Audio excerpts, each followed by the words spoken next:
دوسری کوالٹی جو اللہ کو ماننے والے ہیں اور نہیں ماننے والوں میں فرق کرتی ہے، پہلی سمجھ میں آ گئی؟ پہلی تو نماز ہے. اللہ کو نہ ماننے والے اللہ کی عبادت نہیں کرتے. پیدا کرنے والے کا ان کی ڈکشنری میں کوئی تصور ہی نہیں ہے. صرف قسموں میں او مائی گاڈ، اور جو حیران ہوئے نا او مائی گاڈ فار گاڈ سے، بس یہ 2-4 گاڈ کا لفظ اس کے علاوہ یوز بولو نا یار نہیں ہوتا. مسلمان 5 ٹائم مسجد میں حاضری دے کر اپنے عمل سے ثابت کرتا ہے کہ میں کسی خدا کو مانتا ہوں. صرف خالی پیلی کے دعوے نہیں ہیں. 5 ٹائم مسجد میں حاضری آسان کام نہیں ہے. اور یہ 5 وقت کیوں رکھے ہیں؟ اقیم الصلاۃ لدلوک الشمس. یہ جتنی نمازیں اللہ نے فرض کی ہے نا، اس میں زمین میں کوئی انقلاب آ رہا ہوتا ہے، ٹائم چینج ہو رہا ہوتا ہے. فجر کی نماز کیا ہے؟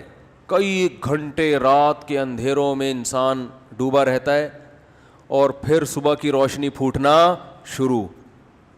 یہ اللہ کی قدرت کی دلیل ہے کہ اللہ دوبارہ سے دن کو ہمارے اوپر طلوع کر رہا ہے. ٹائم چینج ہو رہا ہے نا.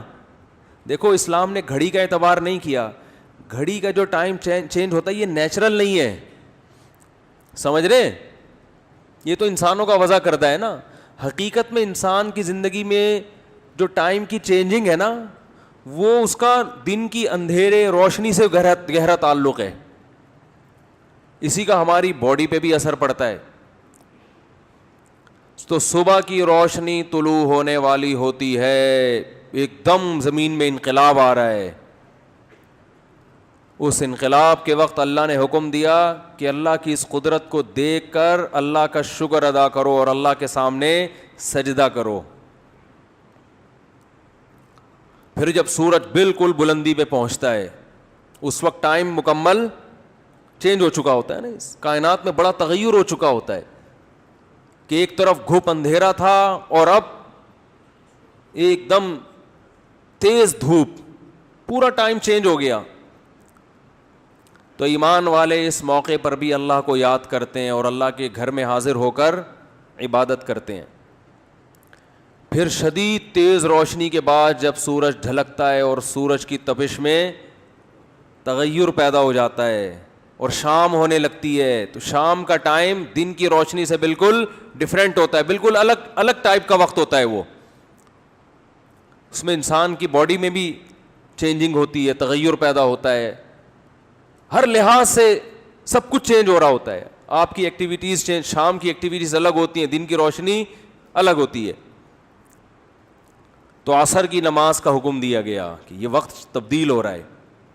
پھر جب سورج غروب ہوتا ہے تو سورج کا غروب ہونا بذات خود ایک اس کائنات میں ایک عظیم انقلاب ہے.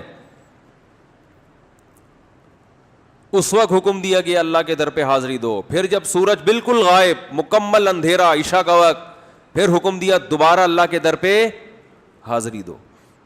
سورج بنایا اللہ نے، اقیم الصلاۃ لدلوک الشمس الی غسق اللیل، نماز کو قائم کرو سورج کے ڈھلکنے کے اوقات میں اور رات کے اندھیروں میں.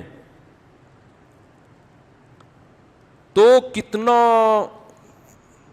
کتنی زیادہ عبادت. تو جو اللہ کے علاوہ، اسلام کے علاوہ مذاہب ہیں، وہ نام سے اللہ کو مانتے ہیں، ان کی زندگیوں میں اللہ کا کوئی تصور آپ کو نظر نہیں آئے گا. اور اگر عبادت کرتے بھی ہیں نا، تو آپ جتنے اسلام کے علاوہ مذاہب ہیں ان کی عبادت میں مفاد پرستی کے علاوہ کچھ بھی نظر نہیں آئے گا.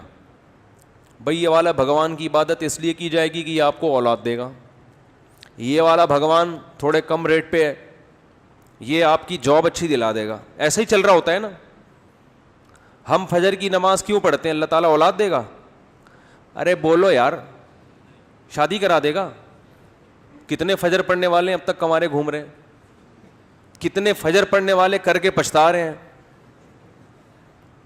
تو بھائی فجر اس لیے پڑھتے ہیں کہ وہ تو اللہ کا حکم ہے، اللہ نے پیدا کیا، اس کا حق ہے، چاہے وہ اولاد دے نہ دے، روزگار دے یا نہ دے، اللہ کا حق ہے، وہ تو پڑھنی ہے.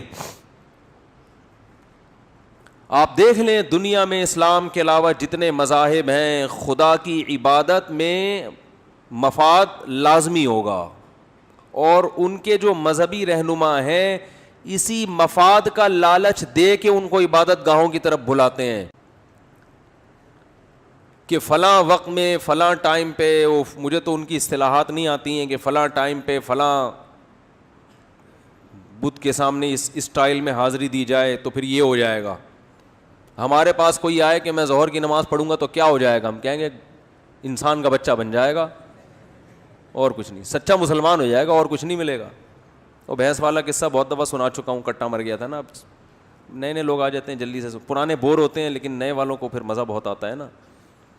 وہ ایک آدمی کا نماز نہیں پڑھتا تھا، مولوی صاحب نے اس دیہاتی سے کہا نماز پڑھا کر، اس نے کہا نہیں بھائی میری بھینسیں ہیں، اتنا میں کیسے پڑھوں؟ انہوں نے کہا پڑھ لیا کر، تیری بھینسیں دودھ زیادہ دیں گی۔ اس نے کہا چلو ٹرائی کر کے دیکھتے ہیں۔ فجر پڑھی تو ایک بھینس مر چکی تھی۔ امام صاحب کے پاس گیا، یہ تو دودھ کیا زیادہ ہوگا، بھینس ہی مر گئی۔ اس نے کہا ظہر پڑھ، ابھی اللہ تجھے آزما رہا ہے۔ وہ امام صاحب کا موٹیویٹ کرنے کا طریقہ ہی صحیح نہیں تھا، بھائی اللہ کے لیے پڑھو، بھینس مرے زندہ رہے تمہیں کیا کرنا ہے۔ اس نے کہا چلو ظہر پڑھ کے دیکھتے ہیں۔ ظہر پڑھی تو دوسری بھینس مر گئی، بڑا پریشان ہوا۔ امام صاحب نے کہا اللہ آزما رہا ہے، بس دیکھ رہا ہے ابھی ایک دم بڑھے گا دودھ۔ عصر پڑھی، تیسری بھینس مر گئی۔ مغرب پڑھی، چوتھی بھینس مر گئی۔ بڑا پریشان، ایک کٹا رو رہا تھا، چیخ رہا تھا بہت زیادہ، بھینس کے چھوٹے کٹے ہوتے ہیں نا، شور مچا رہا تھا۔ تو یہ دیہاتی اسے کہتے ہیں زیادہ شور نہیں مچار، تو خالی 2 نفل کی مار ہے، تیرے باپ دادوں کو مارنے کے لیے 4 فرض پڑے ہیں، تو خالی 2 نفل پڑھوں گا مر جائے گا۔ تو اس کا تو آپ کو اسلام کے علاوہ جتنے مذاہب نظر آئیں گے ان میں کیا ہے، یہ وظیفوں کا بھی تو یہی تصور ہے نا، یہ والا وظیفہ پڑھ لو تو یہ والا کام ہو جائے گا، یہ والا پڑھ لو۔ جو مسجد میں بہت نیک نظر آئے نا، اللہ اللہ کر رہا ہے، 100% تو نہیں لیکن غالب گمان ہے کہ اس کی کہیں شادی اٹکی ہوئی ہے، کسی پیر نے اس کو وظیفہ بتایا ہوا ہے، ورنہ اتنے نیک لوگ مارکیٹ میں کہاں نظر آتے ہیں جو اللہ کو خوش کرنے کے لیے اللہ اللہ کر رہے ہوں۔ اور جو دل کو سکون ملتا ہے نا ذکر کرنے سے، وہ وہی ذکر ہے جس میں صرف اللہ مقصد ہو۔